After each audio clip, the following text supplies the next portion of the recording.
चलो ठीक है, क्या बता रहे थे? समतल दर्पण के आज हम लोग पढ़ेंगे उपयोग। क्या पढ़ेंगे? उपयोग। समतल दर्पण किसे कहते हैं तुमको पता होना चाहिए। जिस दर्पण के परावर्तक सतह क्या होता है, एकदम सिंपल होता है, यानी प्लेन होता है, उसे क्या कहते हैं? समतल दर्पण कहते हैं। ठीक है, अब देखो समतल दर्पण का उपयोग हम लोग चेहरा देखने में करते हैं। क्या करते हैं? चेहरा देखने में, है ना। और समतल दर्पण का उपयोग पेरिस्कोप, पेरिस्कोप का मतलब जैसे समुद्र होता है ना, समुद्र में जो बड़ा बड़ा जो है ना क्या होते हैं, जहाज होता है, जो पनडुब्बी जिसको कहते हैं, उसमें जो है ना इस तरह से एक लगा रहता ताकि दुश्मन को सामने देख सके। इसमें ऐना लगा रहता, कौन दर्पण, या ऐसे करके लगा रहता है। ठीक है, ये बड़ा सा पानी के अंदर रहता है। ठीक है, पनडुब्बी हम लोग कहते हैं इसको। ठीक है, तो पेरिस्कोप में भी इसका उपयोग होता है। उसके बाद नाई की दुकान में, नाई जो दाढ़ी काटने वाला होता है ना, उसके दुकान में भी होता है ये। उसके बाद सजावट के रूप में जैसे चूड़ी और होता है, ब्लाउज और होता है, और बहुत सारे डेकोरेशन में इसका उपयोग होता है ना। उसके बाद जो है ना गाड़ी में भी इसका उपयोग होता है। गाड़ी में मतलब इन्हें सोचना है साइड मिरर के रूप में, वैसे रखने के लिए, है ना।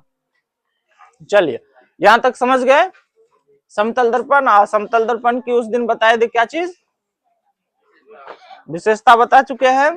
अब हम लोग जानते हैं अवतल दर्पण की विशेषता। तो अवतल दर्पण पता होना चाहिए किसे कहते हैं। तो अवतल दर्पण कहते हैं वह दर्पण जिसकी परावर्तक सतह क्या होता है, धसा हुआ, बीच में क्या है देखो धसा हुआ, तो उसे हम क्या कहेंगे, अवतल दर्पण। रब कर रहा है रे। चलिए, इसकी जो है ना परावर्तक सतह क्या होता है, धसा होता है। तो बता दिए अवतल दर्पण वह दर्पण जिसकी परावर्तक सतह क्या होते हैं, धसा होता है। ठीक है, सौरभ रब कर रहा है। इस दर्पण में वास्तविक तथा काल्पनिक दोनों प्रकार के प्रतिबिंब बनेगा, क्योंकि ज्यादा कंडीशन में जो है ना क्या होते हैं, वास्तविक प्रतिबिंब बनेगा। ठीक है, ये सब हम आगे पढ़ते जाएंगे और समझते जाएंगे कैसे कैसे प्रतिबिंब बनता है। ठीक है, और कैसे काल्पनिक बनता है, कैसे वास्तविक बनता है। ठीक है, इस दर्पण को अब है ना अभिसारी दर्पण कहा जाता है। अभिसारी दर्पण कहने का मतलब है जैसे कि ये दर्पण है, इसमें जैसे ही किरण आएगा तो परावर्तन के बाद क्या होते हैं, वो फोकस से होकर गुजरते। कहीं पर भी किरण भेजते हैं तो वो फोकस से ही गुजरता है। देखो एक जगह मिलता हुआ प्रतीत होता है ना, इसलिए इसे अभिसारी दर्पण कहा जाता है। ठीक है, चलिए अभिसारी दर्पण क्यों कहते हैं, क्योंकि परावर्तक सतह जो है ना क्या होता है, परावर्तित किरण क्या होते हैं, एक जगह मिलते हुए प्रतीत होता है। यहाँ पर देखो, है ना। चलिए यहां तक समझ गए। अब देखो इस दर्पण में छोटा बराबर और बड़ा प्रतिबिंब बनेगा। माना इस दर्पण में छोटा भी प्रतिबिंब नहीं, वस्तु से छोटा भी प्रतिबिंब बनेगा, वस्तु के बराबर भी प्रतिबिंब बनेगा, और वस्तु से बड़ा भी प्रतिबिंब बनेगा। ठीक है, चलिए यहां तक इसको याद रखिएगा। उसके बाद है अवतल दर्पण की उपयोग। तो देखिए अवतल दर्पण का उपयोग शेविंग या मेकअप के रूप में किया जाता है ना। अवतल दर्पण के उपयोग कहाँ किया जाता है, शेविंग समझता है ना रे, हाँ, अर्थात सैलून में हम लोग जब मेकअप शादी विवाह होता है तो वहां पर भी मेकअप के रूप में लेके जाते हैं ना, है ना, तो वहां पर भी इस दर्पण का उपयोग करते हैं। टॉर्च या सर्च लाइट के रूप में, टॉर्च होता है ना इस तरह से कटोरा रहता है, जैसे कि ये देखो टॉर्च बनाते हैं, तो कैसे बना दिया, इस तरह का टॉर्च रहता है ना रे, यहाँ स्विच रहता है, यहाँ पर जो कटोरा रहता है देखा, इसके बीच में बल्ब लगा रहता है, तो ये कटोरा जो है इस टाइप का, ये अवतल दर्पण का ही काम करेगा।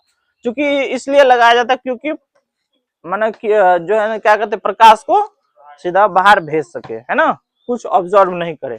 चलिए उसके बाद सर्च लाइट, गाड़ी की हेडलाइट में भी लगा रहता है ऐसे करके, है ना। चलिए उसके बाद डॉक्टर के दर्पण में, अर्थात ई एंटी जो नाक कान गला का जो है ना क्या कहते हैं डॉक्टर होता है उसके पास जो अति जो रहता है मशीन, उसमें लगा रहता है कौन चीज, बोले रे, अवतल दर्पण लगा रहता है। क्योंकि जैसे ही कान में देखता है कोई चीज फंस जाता है, या नाक में या फिर गला में फंस जाता है ना, तो फिर क्या होते हैं, उसको देखता है वो लगा करके, बड़ा बड़ा दिखता है ना, इसलिए। और सौर भट्ठी में, सौर भट्ठी का मतलब जो बड़ा बड़ा जो क्या कहते हैं होटल वगैरह होता है ना, तो वहां पर इसका उपयोग होता है। जैसे कि मान लेते हैं यहाँ पर सूर्य है, यहाँ से रोशनी निकलेगा और यहाँ पर लगा दिया जाता है दर्पण, कौन दर्पण, अवतल दर्पण। यहाँ पर जो है प्लेट लगा, जैसे इसमें किरण पड़ेगा तो यहाँ सोलर पर माना प्लेट पर पड़ता है और ये गर्म होता है। इस कारण जो है ना इसमें जो बैटरी लगा रहता है, बैटरी चार्ज होता है और शाम के वक्त में या कभी भी उसका उपयोग करते रहता है। ठीक है, समझ गया ये वाला सौर भट्टी में।